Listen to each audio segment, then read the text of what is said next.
God, that's my passion.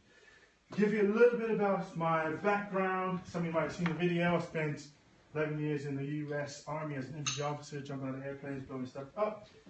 That was fun. That's the kind of stuff you do as a young man, isn't it, right? All that adrenaline kick. And you know, Ruth is my wife over there, and she didn't really realize what I did for work, did you? I didn't talk about work when I came home, did I? So all that time, so I just come home. There were times that I still remember very clearly once coming, and he just made me not to take off my clothes so he can jump my bones, but because I hadn't taken a shower for like 2-3 weeks, and I had to leave them out on the porch before I could come into the house. So that was my sort of formative years in the military. Then when I left the military, I went to work for Merrill Lynch as a financial consultant, selling stocks, bonds, mutual funds, that sort of thing.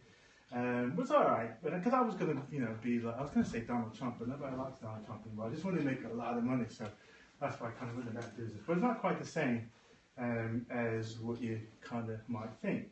So I worked for General Electric for a while, came back to Merrill Lynch as a trainer, and that's when I kind of stumbled into the thing that I really love doing, which is training and development and coaching. So I did that for a number of years, and yes, I am American, right? But I'm married a Brit. It's always about a woman, isn't it? We're only supposed to be here for like 6 months, and it's like 16 years later on that we're still here. I tell you. So where am I going? Oh, yeah, so we're going to talk about tonight is storytelling in business. And I don't have a whole lot of time, so I'm going to go pretty quick. So if I'm talking fast, it's because I want to try and cram a lot of stuff in, and I want to get you guys to do some things as well. So storytelling in business. So, we're all sort of micro businesses, small businesses, solopreneurs, entrepreneurs, and the like. So one of the things that we got to be really, really good at is telling our story. Now, stories are huge for people. For whatever reason, we seem to need stories to exist. If you think about it, when you guys were here, just however long we were doing all this networking, we were telling little stories all along in there. If you remember working back in the corporate days around the water cooler, you tell them what happened last night. So everybody's always telling. We're always telling stories. We consume stories like mad. So one of the things that we have to get really good at is as a small business owner, is to be able to tell our story because, and you've all probably heard it, people buy from people that they know, like, and trust. So how do you get people to know who you are and what you are about, what you stand for? So the reason I got this was just to do a really quick second. I might jump all around a bit because that's kind of what I do. Anybody hear of Simon Sinek? Yeah, good. Have you seen his Golden Circle? Mm-hmm. Anybody else see the Golden Circle? I'm not going to go through the whole thing because you can go onto YouTube and Google it, and he did a TEDx talk. You can watch the whole thing or watch the sort of first 10 minutes or so. But what he says is that most people communicate from the outside in as opposed to inside out. So we'll go like this. So you talk about what you do, and he says that most people, every business knows what they do. You know what it is that you do for your business.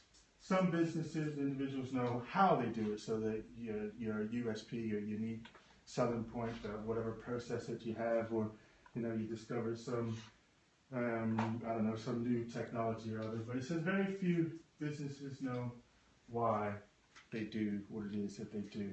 And it's the people that are really, really good at innovators, leaders, and the like, have this reverse. They do it from the other way out. They go from inside out. So, because the idea here is that people buy you, don't they? They buy you, and you want to look for people to do business with that believe as you believe, as opposed to try and sell everybody your product. Because whatever you sell isn't for everybody, isn't it?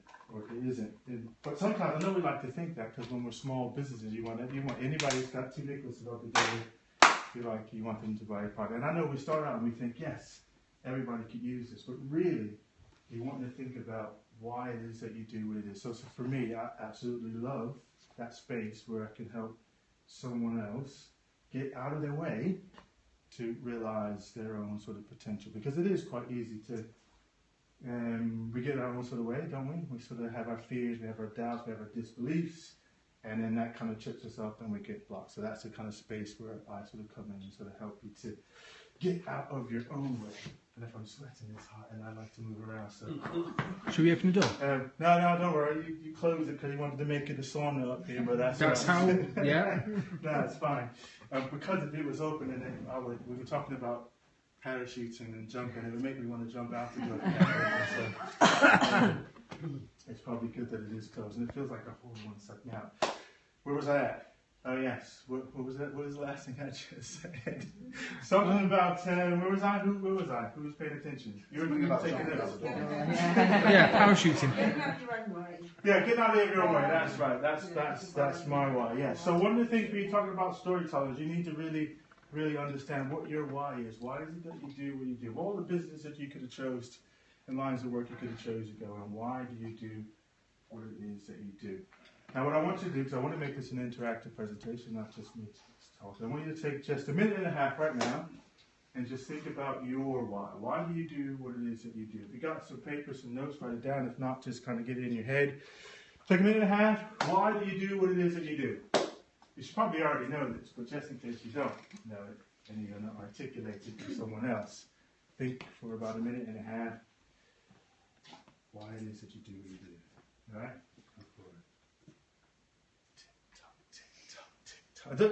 I'm assuming you don't know what your why is. Does everybody know why you do what you do?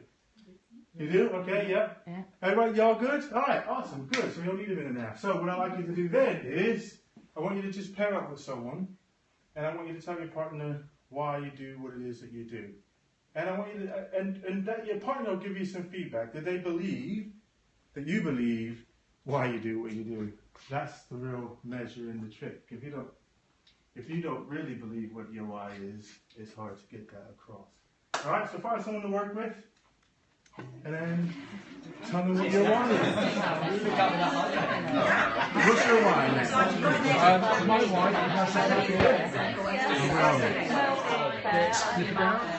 and you have to keep me honest on time.